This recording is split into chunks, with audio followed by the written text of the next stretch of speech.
Why do I keep throwing this thing again?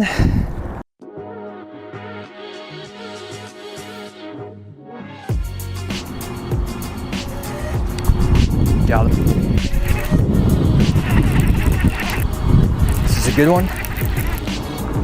I'll see that. It's not a bad one. Okay, maybe that's why I throw it.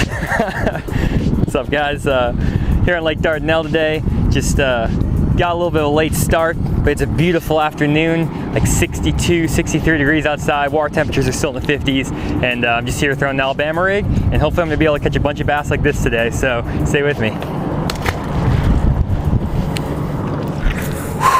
Awesome. So all I'm doing here, guys, is just throwing an Alabama rig off this little bridge here. There's some rock, and just slow rolling that Alabama rig down there, and that fish crushed it.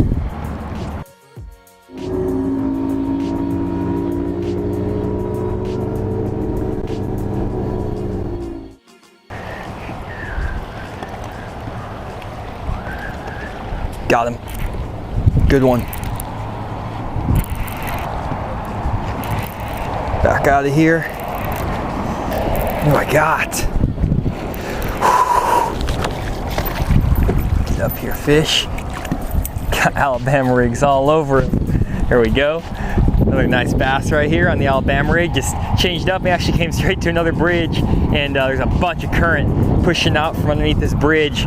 We had a couple of inches of rain over the past couple days, so the current's running pretty strong, but nice little bass there. Probably a 2.5 pounder on the Alabama rig. Let's let this guy go. Awesome. So yeah, right behind me is a bridge. I'm gonna turn the boat so y'all can see, but there's just a ton of current pushing through here. And normally in the winter time, I don't like to fish around current, especially when the water's like below 40 degrees. But right now with the water temp still in the 50s and as warm as it is, this could be the deal today. Okay, so here's a better look at the spot here. Just a bridge, and through the Alabama rig up into this current that's blowing through this bridge and just slow rolling it down there. And just like that last one, he bit it as I was just slowly turning the handle and reeling it down probably in about 8 to 9 feet of water. And I'm sure all of y'all have seen that Lake Gunnersville tournament where Paul Elias just crushed him on the Alabama rig when it first came out, and for whatever reason, bridges and Alabama rigs just seem to be the perfect combination. And I mean, it works there in Alabama, it works here in Arkansas. Okay, so now I'm on the other side of this bridge, and the current's backflowing into the backwater now. I don't know what's going on here, guys. The water was pouring out like 2 minutes ago that way, now it's all coming through this way. I don't know what's happening, but anyways, while I'm working this bait, all I'm doing is I'm casting it out, and because it's only 10 feet deep where I'm fishing right now, I'm pretty much reeling it straight when that bait hits the water, and I'm just kind of reeling it at a slow to moderate pace and just trying to keep it in there around the 7 to 8 foot range. But rule of thumb for me is to try to keep that bait about 1 to 2 foot off the bottom whenever I'm fishing an Alabama rig. Seems to get the best results. Of course, that's when the fish are near the bottom. If I'm fishing suspended like over 20 or 30 feet, I'll count it down to the depth I need and I'll reel it in. But here at Dardanelle, a lot of these fish are sitting close to the bottom, and since it's not that deep, they can come up and grab that bait if they need to. So I'll normally try to fish it pretty close to the bottom.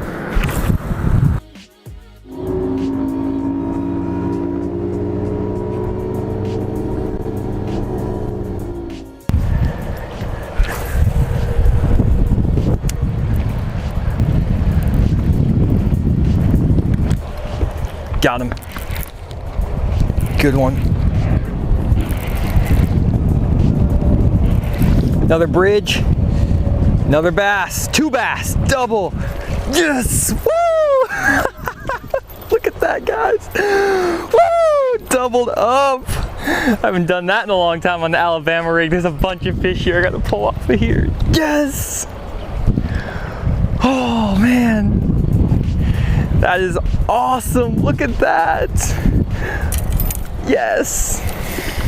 Oh, that's awesome, guys. 2 bass. Let me get these guys on hook real quick. Oh, there we go, 2 nice bass, probably 2.5, 2 3/4 pounders a piece. I'm gonna get back in that spot before that school cools down. Woo! Let these guys go, get back down there, bud. Doubled up. Oh man, you might be wondering why I'm so pumped up over 2 3/4 pounders, but I got out here at like 1 o'clock today and I only have like 4 hours to film, and I always like to try to get 2 or 3 fish in the videos for you guys to kind of show you that the pattern I'm using actually catches fish. And so sometimes it's kind of a struggle to put a whole show together in 4 hours, especially since I haven't been on this lake in over a year, so it's pretty awesome. Man, but I was just reeling it down the corner of this bridge, just like the other 2 fish I caught, and I popped it free of a rock. I kind of let that thing get down into the rocks a little bit, and then I kind of flailed my reel like that, and those fish just both crushed it.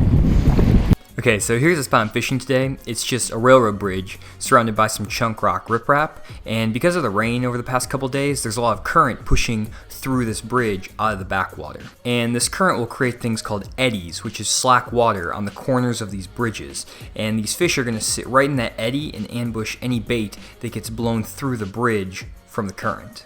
So whenever you're fishing bridges with an Alabama rig in the winter, always target the corners of the bridges and fish all 4 corners, because the fish will set up on different corners on different days, and you're gonna find a lot of fish.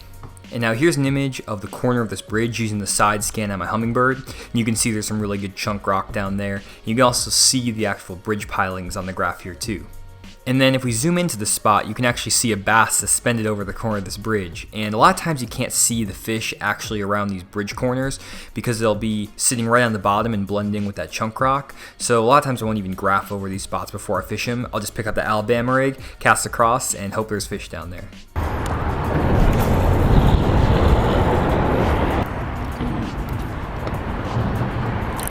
Got him?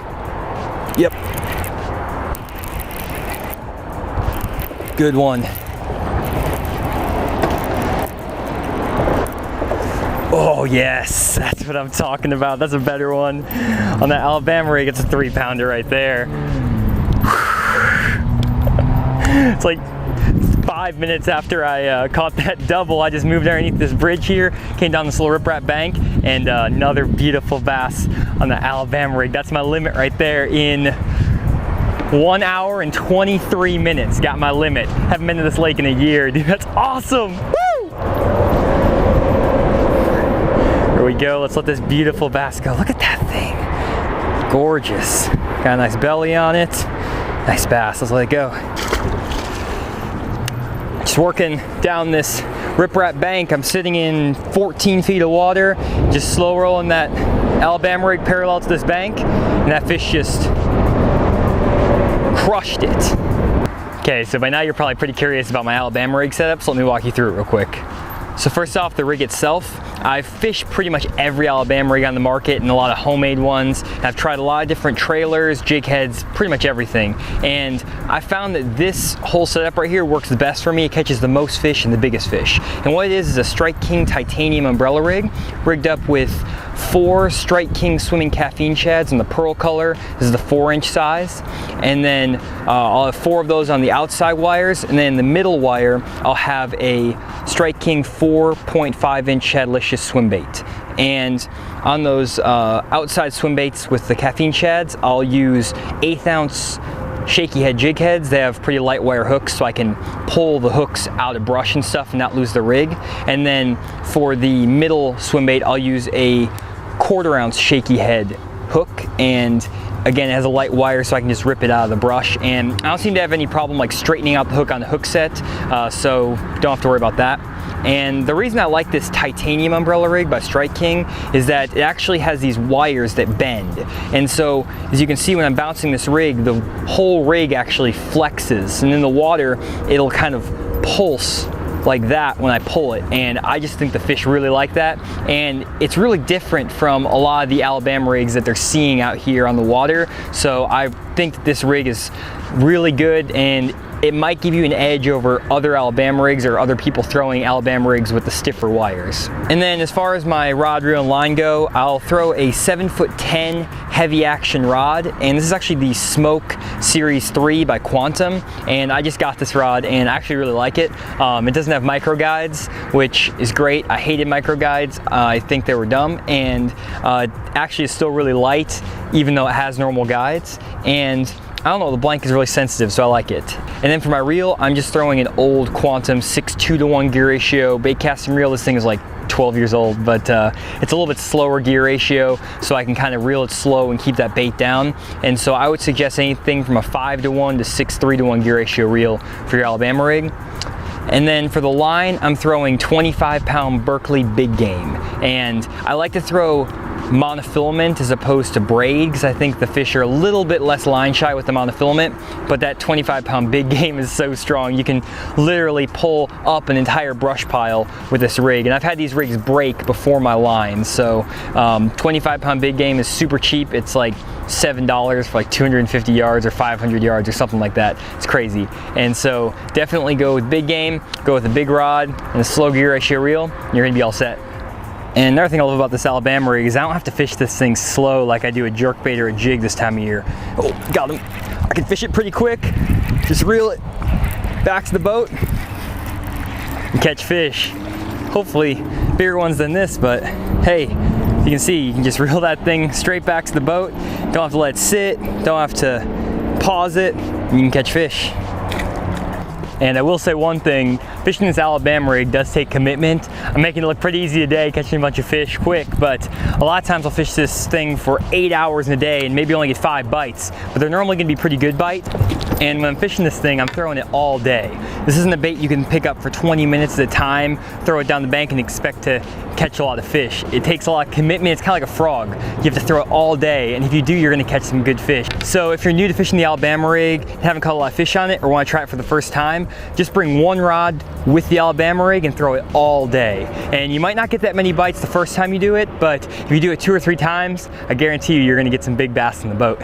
Well guys, I'm gonna call it a day, but I hope you enjoyed this video of me catching fish on the Alabama rig as much as I did, and hope you learned something about how to use this bait to catch fish in the winter. So if you enjoyed this video, hit like and subscribe down below, and leave a comment if you have any questions or if I left anything out. So thanks again for watching, and I'll see you next time.